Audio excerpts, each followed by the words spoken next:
નમસ્તે બાળ દોસ્તો, મારી યુટ્યુબ ચેનલ પિયુષ શેરસિયાની અંદર આપનું હાર્દિક સ્વાગત છે। જો તમને મારા વિડીયો ગમે તો લાઇક, શેર અને કોમેન્ટ કરો અને હજી સુધી વિદ્યાર્થી મિત્રો તમે મારી ચેનલને સબસ્ક્રાઈબ ન કરી હોય તો ખાસ સબસ્ક્રાઈબ કરો અને બેલ નોટિફિકેશન ઓન કરો, જેથી કરીને તમને નવા વિડીયોના નોટિફિકેશન મળતા રહે। તો ચાલો વિદ્યાર્થી મિત્રો આપણે જોઈએ ધોરણ 4 ગુજરાતી, તેમાં પાઠ છે પહેલો, ખિસ્સામાં પહેલવાન હા। વિદ્યાર્થી મિત્રો બીજી માહિતી આપી દઉં, આ માત્ર તમારી સમજ માટે છે, નહીં કે ઉતારો કરવા કે કોપી કરવા। જ્યાં તમને મુશ્કેલી પડે ત્યાં જ તમારે મારા વિડીયોનો ઉપયોગ કરવાનો છે, અથવા તમે લખેલું હોય તે તપાસવા માટે મારા વિડીયોનો ઉપયોગ કરજો। તો ચાલો જોઈએ પ્રશ્ન પહેલો, તેમાં છે કે નીચે આપેલા શબ્દોનો અર્થ કોષ્ટકમાંથી શોધીને લખવાનો છે। શર્ટ, ગજવું, સૂર્ય, વિદ્યાલય, પંખી, સરસ અને ગંદુ, આના શબ્દો છે તેના અર્થ છે તે શોધવાના છે કોષ્ટકમાં। તો મેં અહીંયા શોધેલા છે। તેમાં છે ખીચવું, ગજવું એટલે ખીચવું, ત્યાર પછી છે શર્ટ એટલે કે બુસ્કોટ, સૂર્ય એટલે કે સૂરજ, વિદ્યાલય એટલે વિદ્યાર્થી મિત્રો અહીંયા શાળા આવશે, પંખી તો પક્ષી, સરસ તો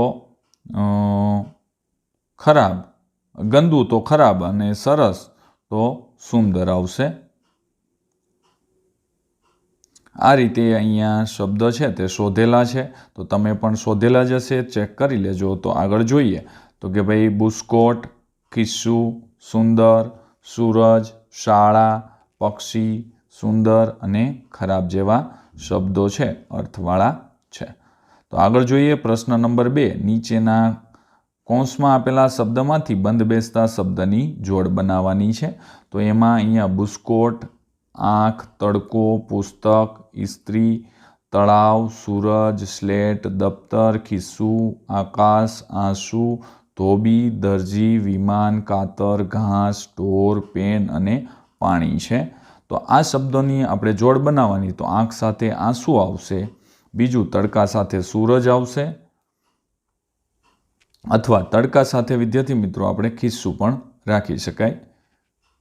ત્યાર પછી છે પુસ્તક, તો પુસ્તક સાથે પેન, ઇસ્ત્રી સાથે ધોબી, તળાવ સાથે પાણી, સ્લેટ સાથે પેન, દરજી સાથે કાતર, ઘાસ સાથે ઢોર, વિમાન સાથે આકાશ અને સ્લેટ સાથે પેન જેવા શબ્દોને આપણે જોડી બનાવી શકીએ છીએ। તો આગળ જોઈએ વિદ્યાર્થી મિત્રો પ્રશ્ન નંબર 3 આવે છે, ખરા વાક્ય સામે ખરાની અને ખોટા વાક્ય સામે ખોટાની નિશાની કરવાની છે। પહેલું વાક્ય છે કે ખિસ્સાને નવા બુસ્કોટ પર બેસવાની ખૂબ ઈચ્છા થાય છે, તો ખરું આવશે। બીજું છે ખિસ્સાની આંખમાંથી બોર જેવડા આંસુ ટપકે છે, તો ખોટું આવશે, સફરજન જેવડા લખેલું છે। ત્રીજું છે બુસ્કોટભાઈએ ખિસ્સાને રખડેલ કહ્યું, તો ખરું આવશે। ચોથું છે ખાબોચિયાના પાણીમાં પલળવાથી ખિસ્સું ચોખ્ખું થઈ ગયું, તો તે ખરું આવશે। અને 5 નંબરનું છે દરજીભાઈ તો ઇસ્ત્રી કરે અને કરચલી કાઢે, તો તે ખોટું આવશે। ત્યાર પછી પ્રશ્ન નંબર 4 છે, નીચેના વાક્ય કોણ બોલે છે તે લખવાનું છે। પહેલું વાક્ય બુસ્કોટભાઈ બોલે છે, બીજું સુરજદાદા, ત્રીજું દરજીભાઈ અને ચોથું ધોબીભાઈ અને પાંચમું છે એ ખિસ્સું બોલે છે। ત્યાર પછી પ્રશ્ન નંબર 5 છે, આપેલું વાક્ય વાંચો, સમજો, આપેલા શબ્દોને આધારે વાક્યમાંથી પ્રશ્નો બનાવવાના છે।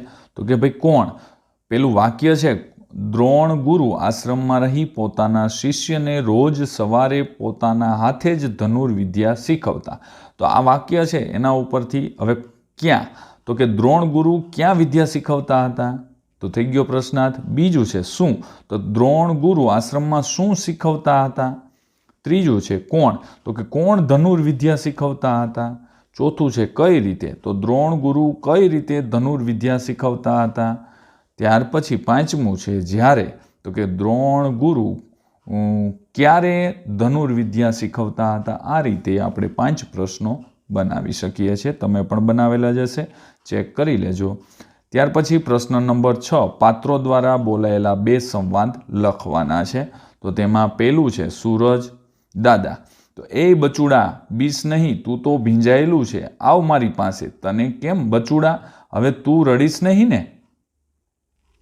બીજું છે દરજીભાઈ, અરે એ શું છે, નીરજભાઈના બુસ્કોટ પર તો હું નવું ને સરસ ખીચું ચોંટાડવાનો છું। બીજું છે સંવાદ, અરે વાહ, ખરેખર તું તો સરસ લાગે છે, ચાલ બેસી જા નીરજભાઈના બુસ્કોટ પર। ત્યાર પછી ત્રીજું છે વિદ્યાર્થી મિત્રો ખિસ્સું. તો કે ભાઈ એમ શું કહો છો બુસ્કોટભાઈ, મને તમારી પાસે બહુ ગમે છે. બીજું છે વાહ વાહ, હવે હું રૂપાળું થઈ ગયું. ધોબીભાઈ વાળો સંવાદ છે. બચોળિયા ભાગ અહીંથી, મારા કપડાં બગાડી નાખ્યા, આટલું બધું રડે છે કેમ? બીજું છે એમ વાત છે, અહીં આવ, તારી કરતલી ચપટી વગાડતા શું કરી દઉં. ત્યાર પછી છે બુસ્કોટભાઈ, તો તેમાં છે ખસ આઘું ખસ, ભાગ અહીંથી. તો પછી બીજું છે તું રખડું છે, જ્યાં ત્યાં રખડ્યા કરે છે, એટલે કે કેવું ગંદુ અને ગંધારું છે. આ રીતે આપણે સંવાદો લખી શકીએ. ત્યાર પછી 7 નંબરનો પ્રશ્ન છે, પ્રશ્નોના જવાબ લખો. પહેલો પ્રશ્ન છે નવા નવા બુસ્કોટ જોઈને ખિસ્સાને મનમાં શું થતું? તો છે કે નવા નવા બુસ્કોટ જોઈ ખિસ્સાને મનમાં થતું હતું કે આવા બુસ્કોટ પર બેસવાની કેવી મજા પડે. ત્યાર પછી પ્રશ્ન નંબર 2 છે કે ખિસ્સું ક્યારે ક્યારે રાજી થાય છે? તો કે જ્યારે ખિસ્સું ખાબોચિયામાં પડી ચોખ્ખું થાય છે, સુરજદાદા સૂકવી નાખે છે, ધોબીભાઈ કરતલી ભગાડી દે છે અને ત્યારે નીરજભાઈના બુસ્કોટ પર લાગી જાય છે, ત્યારે તે ખુશ થાય છે. ત્રીજો પ્રશ્ન, ગંદુ ખિસ્સું શી રીતે ચોખ્ખું થઈ ગયું? તો કે ભાઈ ખિસ્સું ખાબોચિયામાં પલળી ગયું, તેના પર ચોટેલી ધૂળ ધોવાઈ ગઈ, એ રીતે ખિસ્સું ચોખ્ખું થઈ ગયું. ત્યાર પછી 4થા નંબરનો પ્રશ્ન છે, ખિસ્સુએ ધોબીભાઈને થેન્ક યુ શા માટે કહ્યું? તો કે ભાઈ ધોબીભાઈએ ખિસ્સાની બધી જ કરતલીઓ દૂર કરી દીધી, તેથી ખિસ્સાએ ધોબીભાઈને થેન્ક યુ કહ્યું.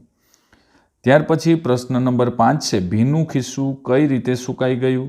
તો કે ભાઈ જવાબ છે, ભીના ખિસ્સા પર સુરજદાદાએ વાલથી હાથ ફેરવ્યો અને ખિસ્સું સુકાઈ ગયું. 6 નંબરનું, તમને કેવું ખિસ્સું ગમે ને કેમ? મને ચોખ્ખું ખિસ્સું ગમે. કેમ કે ચોખ્ખું ખિસ્સું કરતલી વગરનું હોય છે અને ગમે છે.